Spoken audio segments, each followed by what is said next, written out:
तो स्टूडेंट्स आज हम क्या पढ़ेंगे, किस तरह से पढ़ेंगे, मैं यहाँ पे थोड़ा सा एक ब्रीफ डिस्क्रिप्शन दे दूं। यहाँ पे हम क्या पढ़ने वाले हैं, basically basic metabolic pathway. Basic metabolic pathway अपन को किससे रिलेटेड बात कर रहे हैं, हम सेकेंडरी मेटाबोलाइट से रिलेटेड बात कर रहे हैं। सेकेंडरी मेटाबोलाइट्स कैसे बनते हैं, कौन से सब्जेक्ट की बात कर रहे हैं, फार्माकोग्नोसी की बात कर रहे हैं। ओके, तो फार्माकोग्नोसी में बेसिकली सेकेंडरी मेटाबोलाइट्स और प्राइमरी मेटाबोलाइट्स होते हैं। प्राइमरी और सेकेंडरी मेटाबोलाइट्स में आपको पढ़ा चुका हूं। प्राइमरी और सेकेंडरी मेटाबोलाइट में क्या डिफरेंस होता है, किस तरह का क्वेश्चन बनता है, ये अपन डिस्कस कर चुके हैं। ओके, तो अब अपन बात करेंगे यहाँ पे कि ये सेकेंडरी मेटाबोलाइट्स ओवरऑल सेल में किस तरह से बनते हैं, या यूं कहेंगे इनका आपस में क्या लिंक रहता है, किस तरीके से आपस में लिंक रहते हैं, उन सभी की अपन बात करेंगे।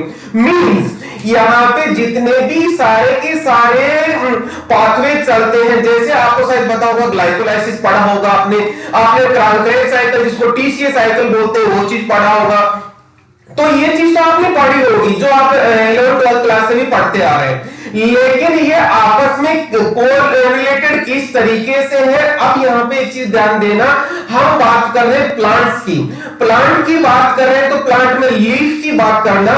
लीफ का मतलब याद रखना, लीफ का मतलब यूं समझना कि उस पे सनलाइट आ रही है। सनलाइट जैसे ही आती है तो आपको पता होगा कि वहां पे फोटोसिंथेसिस होता है। क्लियर, फोटोसिंथेसिस होता है। फोटोसिंथेसिस जैसे ही होता है आप लोगों को पता होगा कि वहां पे कार्बोहाइड्रेट का सिंथेसिस होता है। ये कार्बोहाइड्रेट का सिंथेसिस हो गया। ये हम कहां बात कर रहे हैं, ये सेल की बात कर रहे हैं, मतलब सेल के अंदर कार्बोहाइड्रेट का सिंथेसिस हो चुका। अब इस कार्बोहाइड्रेट का आगे फ्यूचर क्या है अपन ये बात कर रहे हैं। इस कार्बोहाइड्रेट का फ्यूचर ये है कि एक तो ये क्या कर सकता है, न्यूक्लियोसाइड्स बना सकता है। न्यूक्लियोसाइड का मतलब यहाँ पे मैं डीएनए और आरएनए की बात करूंगा, या न्यूक्लियोटाइड डीएनए और आरएनए की बात करूंगा, मींस न्यूक्लिक एसिड वाली बात हो रही है। तो यहाँ पे ये न्यूक्लियोसाइड बना सकते हैं, और भी डिफरेंट न्यूक्लियोसाइड होते हैं तो वो भी बन सकते हैं। यहाँ पे कार्बोहाइड्रेट क्या करेगा, पार्टिसिपेट करेगा। क्लियर। और दूसरा ये एट द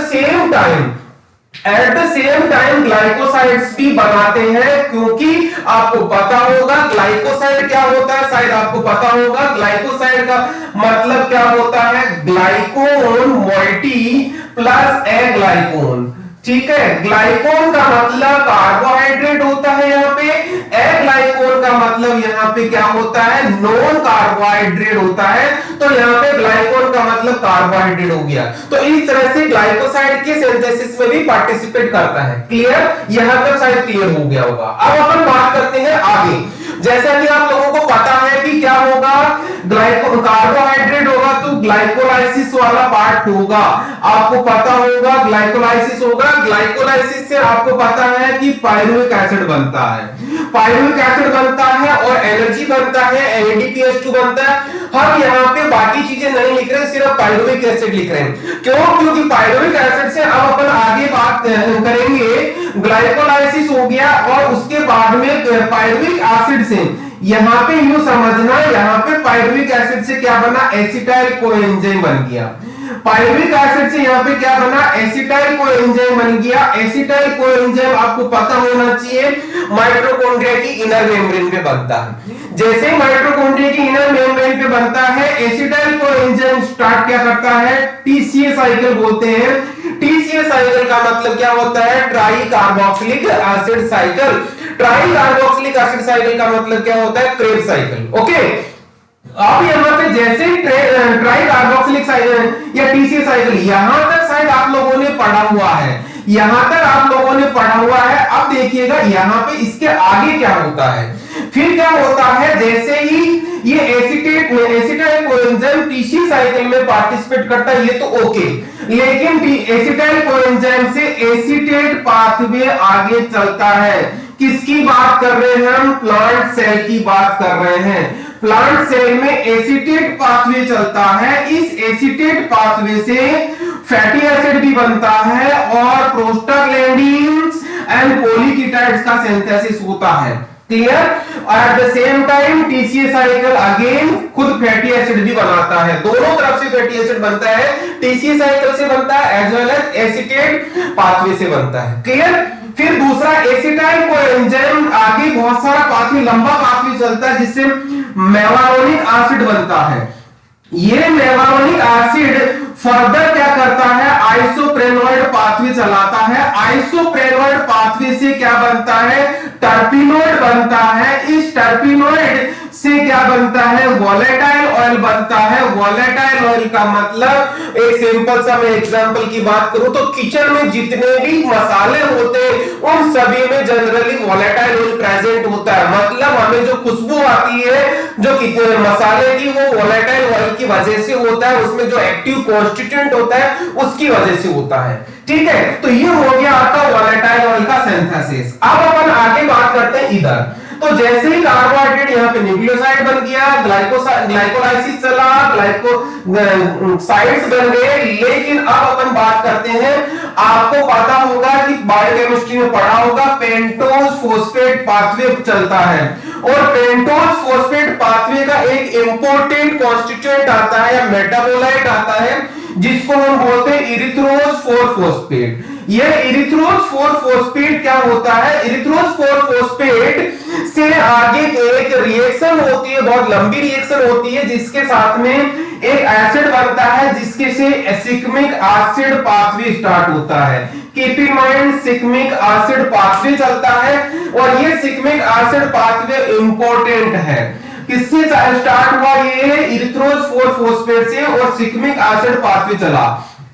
सिग्मिक, क्योंकि इसमें सिग्मिक एसिड बनता है इसलिए इसको हम सिग्मिक एसिड पाथवे बोलते हैं। और इस सिग्मिक एसिड पाथवे से डिफरेंट कंपोनेंट्स बनते हैं जिसको बोलते हैं फिनाइल प्रोपेनॉइड। स्टार्ट होता है, फिनाइल प्रोपेनॉइड बनता है। फिनाइल प्रोपेनॉइड एक स्टार्टिंग मटेरियल होता है, किसके लिए, वो उसे काउमेरिन भी बन सकता है, लिग्निन बनता है, फ्लेविनोइड्स बनता है। ये 3 कैटेगरी के, ये कैटेगरी लिख रहा हूं, ना कि मैं पर्टिकुलर कंपाउंड लिख रहा हूं। मतलब इससे रिलेटेड जितने भी कंपाउंड्स बनेंगे वो फिनाइल प्रोपेनॉइड्स मतलब सिग्मिक एसिड पाथवे के द्वारा ही बनेंगे। सिमिलरली यहाँ पे सिग्मिक एसिड से दूसरा एरोमेटिक एमिनो एसिड्स बनते हैं, जिसमें अपन बोलते हैं फिनाइल एप्रिन, टायरोसिन। ये सारे के सारे एरोमेटिक एमिनो एसिड है जो यहाँ पे बनते हैं। एट द सेम टाइम यहाँ पे अगेन वोलेटाइल ऑयल बनता है। Volatile oil again shikimic acid pathway से बनता है। क्लियर। ये एरोमेटिक एसिड और क्या बनाता है, एल्केमाइड बनाता है। एट द सेम टाइम जो टीसीए साइकिल था, टीसीए साइकिल का मतलब try carboxylic acid cycle, try carboxylic acid cycle से एमिनो एसिड पाथवे निकलता है। बहुत सारे जितने भी एमिनो एसिड पाथवे होते हैं वो सारे के सारे एमिनो एसिड इसी से बनता है। और ये एमिनो एसिड पाथवे क्या होता है, अगेन एल्केनॉइड बनाते हैं। तो इस तरह से हमारे जो सेकेंडरी मेटाबोलाइट्स में कौन कौन से पाथवे चलते हैं वो याद करना। एक तो हमारा पहला आ गया सिग्मिक एसिड पाथवे जो यहाँ पे अपना लिंक कर रहा है। दूसरा हमारा एक एमिनो एसिड पाथवे आ गया जो यहाँ पे हमारा लिंक कर रहा है, ये दूसरा पार्ट हो गया। क्लियर। और तीसरा पार्ट हो गया हमारा कौन सा, यहाँ पे ये देखेंगे एसीटेट पाथवे जो एक हमारे इंपोर्टेड पाथवे बनाता है। और ये एसीटेट पाथवे जो मेवारोनिक एसिड और इधर ये दोनों आपस में जुड़े रहते हैं, तो ये एसीटेट पाथवे इस तरह से तीसरा पार्ट हो गया। तो ध्यान दीजिएगा यहाँ पे हमारे जो सिलेबस में फार्माकोग्नोसी के ये हमारे आपस में ओवरलिंक हो गया। ये अपन कहां की बात कर रहे हैं, हमारे सेल में पूरी की पूरी प्रोसेस होती है जिसमें आपस में सारे के सारे लिंक रहते हैं। अब तक हमने क्या पढ़ा था, अब तक हमने कार्बोहाइड्रेट से क्या पढ़ा था, ग्लाइकोलाइसिस होता है, क्रेब साइकिल होता है, क्रेब साइकिल का दूसरा नाम टीसीए साइकिल होता है जिसको बोलते हैं ट्राई कार्बोक्सिलिक एसिड साइकिल। क्यों, क्योंकि इसमें पहला जो मॉलिक्यूल बनता है वो सिट्रिक एसिड बनता है। सिट्रिक एसिड में 3 कार्बोक्सिलिक एसिड ग्रुप होते हैं इसलिए इसको सिट्रिक एसिड साइकिल भी बोलते हैं। और क्या बोलेंगे, ट्राई कार्बोक्सिलिक एसिड साइकिल भी बोलते हैं।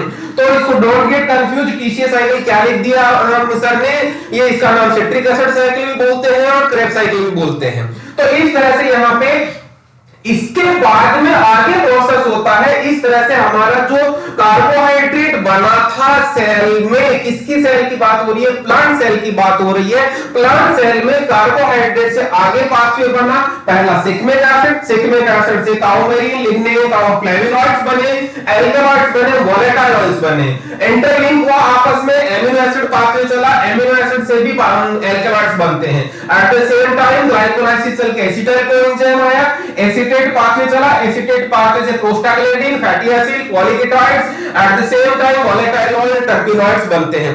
इस तरह से ये पूरे के पूरे क्या हुआ, सारे के सारे पाथवे आपस में इंटरलिंक्ड होते हैं। डोंट गेट कंफ्यूज कि अब हम इंडिविजुअल पाथवे पढ़ेंगे, जैसा कि सिग्मिक एसिड पाथवे इंडिविजुअल पढ़ेंगे, जैसे एमिनो एसिड पाथवे इंडिविजुअल पढ़ेंगे, एसीटेट पाथवे इंडिविजुअल पढ़ेंगे, लेकिन ये आपस में ओवरलिंक कैसे है, वो इस तरीके से ओवरलिंक है।